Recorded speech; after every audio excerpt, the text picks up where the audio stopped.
Now this is my latest multi. It's probably one of the best multis I've got.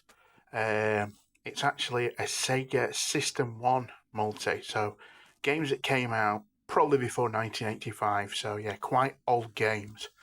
And it has a menu interface this time, so we don't have to mess about with dip switches or rotary controls or anything like that. It's all here on screen and it can be controlled with the joystick, as you can see there.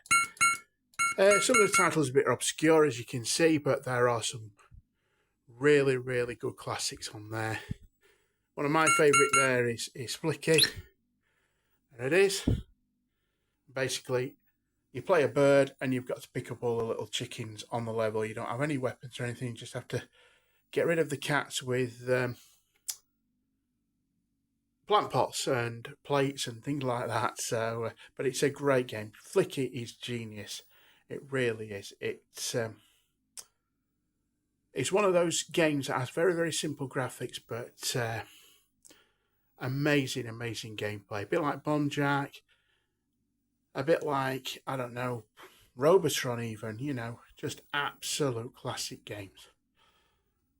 Right, so you press it left and both buttons to get back to the menu screen. There you go. And I know a game popular with a lot of people, although I never played it back in the day, is that one. Wonder Boy. Yeah, very, very popular with, certainly with a lot of people I know.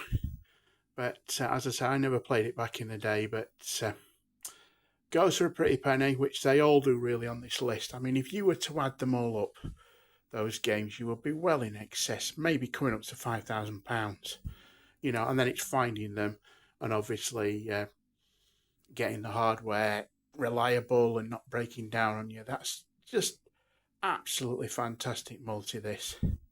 It also has a high score save on it, which is brilliant, and you control all the dips from another menu. I'll show you that. I'll just show you the game, the demo of the game playing.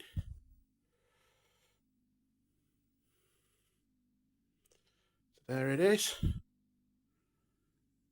Wonder Boy.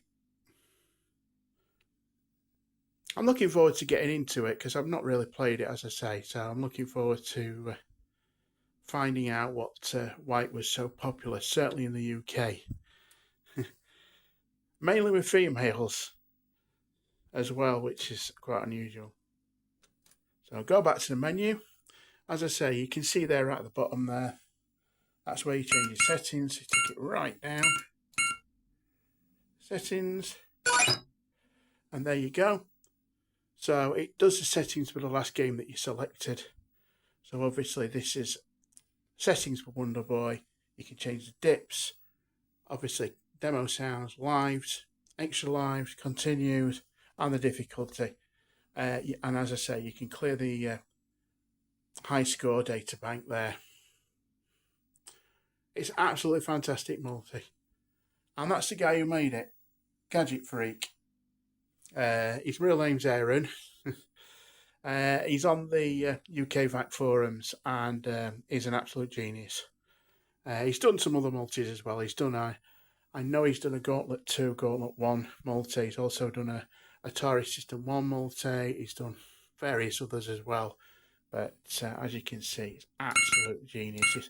Flicky was a game I always wanted, and I'm absolutely overjoyed to have it finally.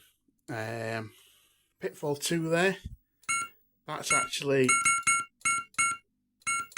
the same as, well, it actually came out after the computer game version because I played this on the Commodore 64. It also came out for the Atari VCS, or the Atari 800. I'm not sure. I'm not really an Atari guy, but yeah, good game. It's sort of a platformy Indiana Jones style. If you owned a Commodore 64 back in the 80s, you probably will have played it. It was brought or made by Activision, and I think it was programmed by David Crane, if I remember. So back to the menu. Just brilliant, isn't it? Just absolutely great having to do it. Just doing that and changing. My other favourite on here, what I also used to have for the Commodore 64, is that one. Up and down. And this is another one I want to get into. Once I rotate the monitor, as you can see, it's a vertical game. So you can't really play it at the moment.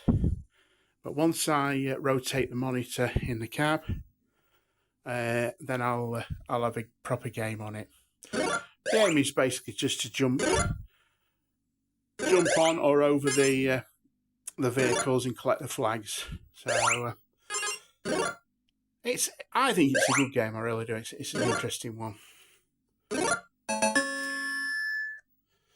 Back to the menu, and there aren't really, unless you're a hardcore Sega fan, there aren't really many you'd know there. I mean, Spatter's very, very good. Teddy Boy Blues, which is based on a 80s Japanese band, as far as I know. There's also some weird ones like My Hero, Mr. Viking, Sega Ninja, but they're all fantastic games and accessible entirely with this multi. Right, I'll show you the hardware next and what it looks like. Cheers. So here's the PCB. It's a very nice, neat, I like to think quite clean PCB. That's actually supplied to me by another member of UK VAT called Monster Mug, so shout out to him.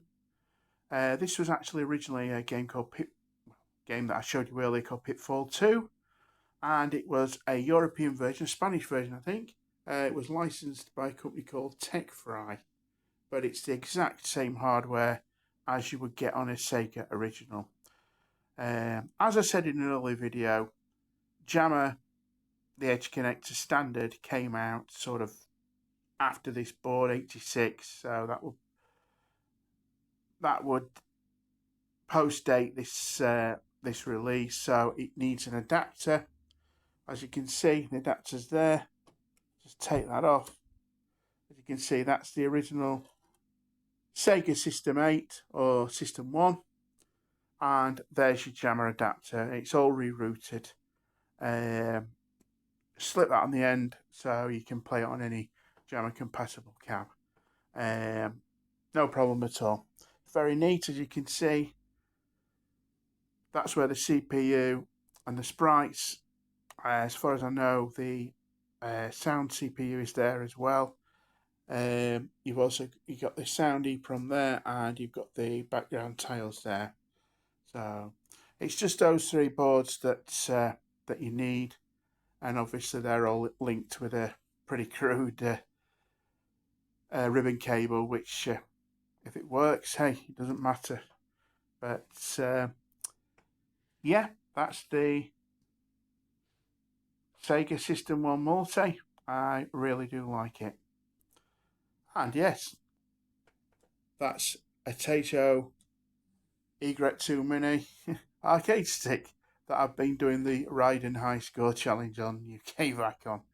So, right, I'll see you on the next one. Cheers.